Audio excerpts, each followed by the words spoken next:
अजोपि सन 90 आत्मा। उनका जन्म नक्षत्र है रोहिणी नक्षत्र। भगवान ने ये सोचा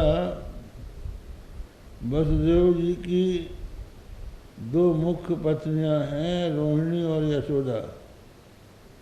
यशोदा की कोख से तो हम अवतार ले ही रहे हैं, रोहिणी को भी साथ ले रहे हैं, वो भी दूसरी माता हो जाए। तो उन्होंने रोहिणी नक्षत्र ले लिया। यही विभाजन जन्म। और जब भगवान का जन्म नक्षत्र रोहिणी आया तो सांतर्क्षक ग्रह तारकम, जितने भी ग्रह और तारा गण थे, नक्षत्र थे, सब शांत और शुभ हो गए। अब उसके बाद धिक्कारात जनवच्छिन्नानंत तन्मात्मोते, अब 9 द्रव्य माने गए न्याय शास्त्र में। पृथ्वी, जल, तेज, वायु, आकाश का दिक्, काल, आत्मा और मन 9 है। तो भगवान के जन्म के समय ये 9 ही शुद्ध हो गए। आत्मा तो शुद्ध ही है, लेकिन और जो है 8 वो सब के सब शुद्ध हो गए। दिशा प्रसेदु, काल का तो बता ही दिया, अब दिशा की बात है तो दिशाएं प्रसन्न हो गई। दिशा प्रसेदु, इसका अभिप्राय ये है कि जब भगवान गोचारण के लिए जाएंगे और वन की शोभा देखते देखते आगे निकल जाएंगे तो गोपाल बाल पूछेंगे, अरे कृष्ण किधर है? कहाँ इधर है। दिशाओं से कृष्ण को अंकित किया जाएगा, जो दिक से परे था वो दिक के भीतर आ रहा है, इसलिए दिशा प्रसेदु। अब आकाश,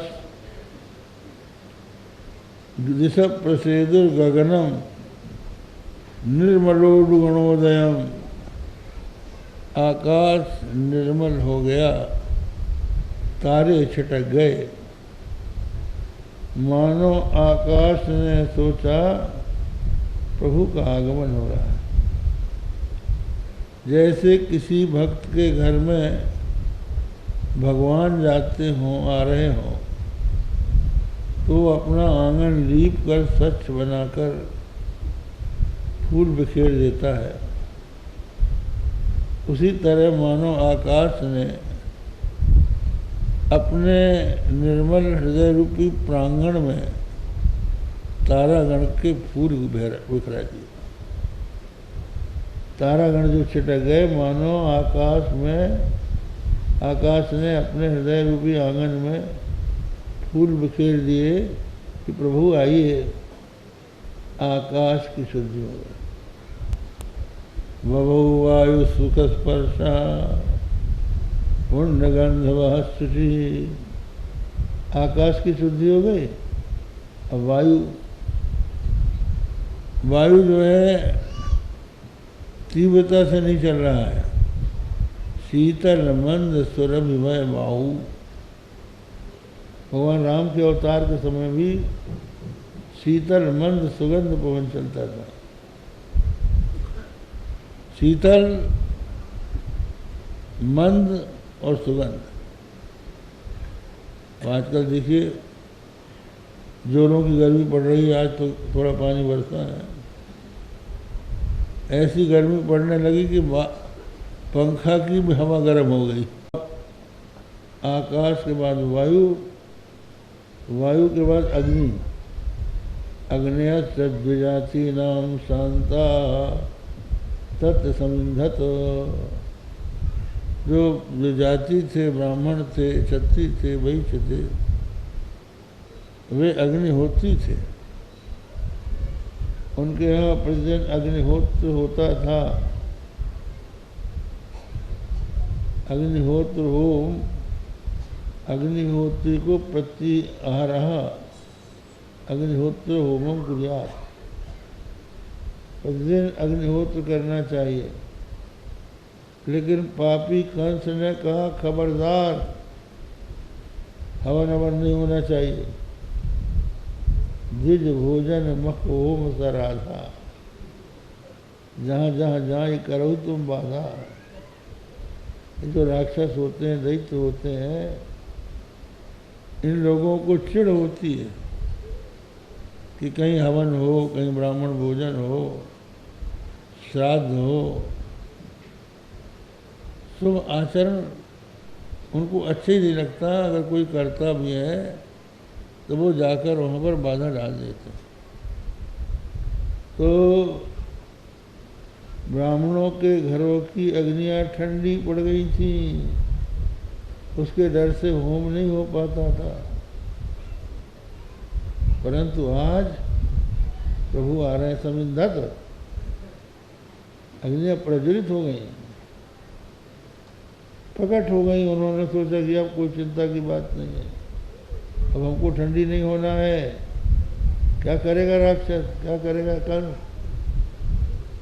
अग्नियस्य द्विजातीनां शांता तत्व समिंधत। अब जल की बारी आ गई। नद्य प्रसन्न सलिला, नदियों का जल निर्मल हो गया। और जो हृद थे, सरोवर थे, वो भी निर्मल तो थे ही। उन्होंने मानो अपने हृदय को, हृदय के आह्लाद को प्रकट करने के लिए कमल के फूल बिखरे दिए, कमल के फूल खिला दिए। हृदय जलरूहस्य, हृदय जो थे वो जलरूह, जलरूह माने कमल, उनकी शोभा से युक्त हो गए। तो देखिए जल की शुद्धि हो गई। और फिर हृदय जलसुहस्य और मही मंगल भूयिष्ठा पुरग्राम ब्रजा करा। पृथ्वी शुद्ध हो रही है। मही, मही माने पृथ्वी, मंगल भूयिष्ठ हो गई। अरे जिस भूमि में महापुरुषों के चरण पड़ जाए, भक्तों के चरण पड़ जाए, वो धरती शुद्ध हो जाती है। अब जिस धरती में भगवान आ रहे हैं, जब भगवान गोचारण के लिए निकलेंगे निरावरण चरण से, धरती भगवान के चरणों का संस्पर्श प्राप्त करेगी, तो उसका तो भाग जाग रहा है। और फिर पृथ्वी का भार उतारने के लिए तो आ रहे हैं। श्री मंगल भूयिष्ठा, मंगलमयी हो गई। पृथ्वी के 4 भेद हैं। पुरग्राम ब्रजा करा, पुर, जिस नगर में परकोटा होता है उसको पुर कहते हैं, और जिसमें परकोटा नहीं होता वो ग्राम, जहाँ पर गौएं रहती हैं वो ब्रज, और जहाँ खनिज होता है वो आकर। तो चारों ब्रज, पुर, ग्राम, ब्रज, आकर वाली जो पृथ्वी है वो मंगल भूयिष्ठ हो गई। मही मंगल भूयिष्ठा पुरग्राम ब्रजा करा। और मनांस्यासन प्रसन्नानि साधु नाम असुरद्रोहा। जो असुरों के द्रोही साधु थे उनके मन प्रसन्न हो गए। अब यहाँ एक शंका होती कि जो साधु हैं वो किसी से द्रोह नहीं करते, समदर्शी होते हैं। सूर्यमित्रार्युदासीन मध्यस्थ देश बंधु, साधुष्व पापेषु समबुद्धिर्विशिष्यते सेत मृत शत्रु उदासीन मध्यस्थ देश बंधु साधु पापी सब में समान बुद्धि, सबके भीतर एक ही परमात्मा है। तो ऐसी बुद्धि वाला जो है सर्वश्रेष्ठ माना जाता है। वो किसी से द्रोह क्यों करेगा? अभी अभी वसुदेव जी ने कंस से समझाकर कहा था कि किसी से द्रोह नहीं करना चाहिए, तो वो क्यों किसी से द्रोह करेंगे? हाँ, किम अदुस्साम साधु नाम विदिशाम को अपेक्षितम कार्यम कम कार्यम कदरियाणाम। हाँ, और धृतात्माओं के लिए क्या दुस्त्यज है? वो तो यदि कोई उनको कष्ट भी देता है तो उस कष्ट को वो सह लेते हैं, वो कभी किसी से द्वेष नहीं करते। और यहाँ तक कि जो साधु सभा है, साधु समाज में ये बात रहती ही नहीं है। जब चित्रकूट में भरत जी अपनी माता कैकेयी को दोष देने लगे कि हमारी माता ने ये सब किया, आपको वनवासी बनाया, सबको कष्ट दिया, तो भगवान श्री राम ने उसके उत्तर में कहा कि दोष देई जननी जनतेई, दोष देई जननी जनतेई, नहीं न साधु समाज न सेई। जिन्होंने साधुओं की सभा का सेवन नहीं किया वही माता को दोष देंगे। कहा भाई साधुओं की सभा का सेवन करने से क्या अंतर हो जाता है? क्योंकि साधुओं की जहाँ सभा होती है वहाँ तो ये सिद्धांत चलता है कि काहू न कोहू सुख दुख कर दाता, निज कृत कर्म भोग सब भ्राता। कोई किसी के सुख दुख का देने वाला नहीं है, सब अपने अपने किए कर्मों का फल भोगते हैं। तो ये हो सकता है कि हमारे बुरे कर्म का फल आना था, उसका ये सामने वाला निमित्त बन गया, ये देने वाला नहीं है।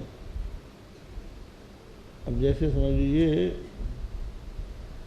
पोस्टमैन आपको चिट्ठी दे गया, तार दे गया, चिट्ठी दे गया। अब उसमें क्या लिखा है? पुत्र का उत्सव लिखा है कि कोई दुर्जन ने कुछ गाली दे रखी है, उसका बेचारे का क्या उससे संबंध है? वो तो आपका एड्रेस देखकर आपके नाम का पत्र आपके यहाँ पहुँचाता है। इसी प्रकार जो सुख दुख हैं इनकी प्राप्ति तो मनुष्य के प्रारब्ध से होती है, जो उसके निमित्त बनते हैं वो पोस्टमैन कर दिया। तो यहाँ साधु का अर्थ क्या करें? तो भगवान शंकराचार्य ने भगवत गीता में जब भगवान के अवतार का प्रसंग आया और बताया, भगवान ने बताया कि हमारा अवतार किस लिए होता है, तो बताया था परित्राणाय साधु नाम विनाशाय च दुष्कृताम धर्म संस्थापनार्थाय संभवामि युगे युगे। साधु नाम परित्राणाय, साधुओं की रक्षा के लिए और दुष्कृतियों के विनाश के लिए भगवान का युग युग में अवतार होता है। तो साधु नाम का अर्थ है सन्मार्गस्था नाम। जो सन्मार्ग में चलते हैं वो साधु हो चाहे गृहस्थ हो। ये कोई जीवन मुक्त की बात नहीं चल रही है। जो सन्मार्ग में चलने वाले लोग हैं, वो जो लोग सन्मार्ग के विरोधी होते हैं वो उनसे द्रोह करते हैं, या जो सन्मार्ग में चलते हैं उनसे ये लोग द्रोह करते हैं, राक्षस लोग। तो अब इनके नाश का समय आ गया। इसलिए सज्जनों का जो मन है वो अपने आप प्रसन्न हो गया। मनांस्यासन प्रसन्नानि, मन भी एक द्रव्य है। मनांस्यासन प्रसन्नानि साधूनाम असुरत दुहाम। और इसके पश्चात आगे की बात आती है, मुमुचुर्मुनयो देवा सुमनांसि मुदान्विता। मुनि और देवताओं ने आनंदित होकर फूलों की वर्षा प्रारंभ कर दी। मुनियो देवा, सुमन, मुनियों ने भी सुमन बरसाए और देवताओं ने भी सुमन बरसाए। तो देवताओं ने तो नंदन वन के सुमन बरसाए, और मुनि लोग कहाँ से सुमन लाते? उन्होंने अपना उत्तम मन बरसा दिया। तो जो मुनि हैं, सज्जन लोग हैं, वो भगवान को अपना मन दे देते हैं। इसी भक्त ने भगवान श्री कृष्ण का पूजन किया। पाद्यार्घ्य, आचमनी, धूप दीप नैवेद्य सब करने के पश्चात जब दक्षिणा का अवसर आया तो वो सोचने लगा कि हम भगवान को दक्षिणा में क्या दें। तो वो भगवान से ही पूछता है कि प्रभु, आपकी पूजा कर रहा हूँ, दक्षिणा में क्या चढ़ाऊँ? रत्नाकरस्तव गृहम गृहिणी च पद्मा।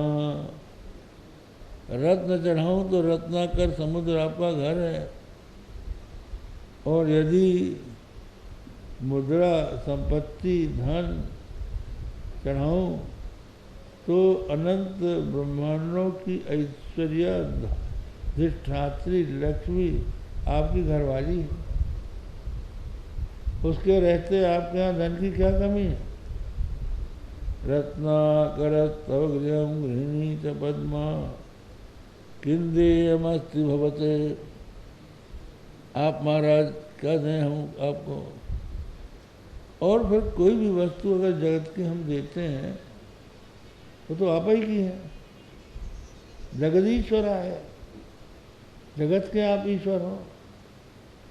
रत्नाकरस्तव गृहम गृहिणी च पद्मा किंदेयमस्ति भवते जगदीश्वराय। तो जगत के भीतर सोना चांदी भी आ गया, जगत के भीतर रत्न भी आ गए, और इसके ईश्वर आप हैं। तो आपकी वस्तु आपको मैं अर्पण करूं, ये धृष्टता होगी। तो मैं सोच रहा हूँ क्या वस्तु है आपके पास, कौन सी वस्तु है जो आपके पास नहीं है? तो आपके पास मन नहीं है। आपके मन को गोपियों ने चुरा लिया है। प्रसंग आता है, भगवान श्री कृष्ण ने किसी गोपी का आंचल पकड़ के खींचा तो वो डांटती है, मुंचांचलम चंचल अपश्चलोकम। अरे चंचल, मेरे अंचल को छोड़, जरा संसार को भी तो देख, कोई कुछ कहने लग जाएगा। मुंचांचलम चंचल अपश्चलोकम बालोसी, तू ना समझ है, ना लोकयसे कलंकम, कोई दुष्ट की नज़र पड़ गई तो कलंक लगा देगा, वो हल्ला कर देगा कि इसने ऐसा किया, उसका आंचल खींच रहा था। तो उसके कहने पर भगवान उसका अंचल छोड़ के हट गए। तो अब वो आँख नचा के बोलती है, भावम न जानासि विलासिनी नाम गोपाल गोपालन पंडितोसी। अरे गोपाल, विलासियों के भाव को तू समझता नहीं है, तू निरा गोपाल ही है, निरा गोपाल है, गौओं को पालना जानता है। गोपालन पंडितोसी, ये रस रहस्य का तू पंडित नहीं है। गोपाल गोपाल न पंडितोसी, ये अर्थ निकलता है। और दूसरा है गोपाल गोपालन पंडितोसी, तू गोपालन का पंडित ही है। और दूसरा अर्थ है मेरा तू गोपाल ही है, गोपाल न पंडितोसी। तो इस प्रकार गोपियों ने आपके मन को चुरा लिया है, आप बिना मन के हो गए हो। तो दत्तम मया मनः कृपया गृहाणो, मैं अपना मन आपको दे रहा हूँ, कृपा करके इसको ग्रहण करें। मुझे मुनि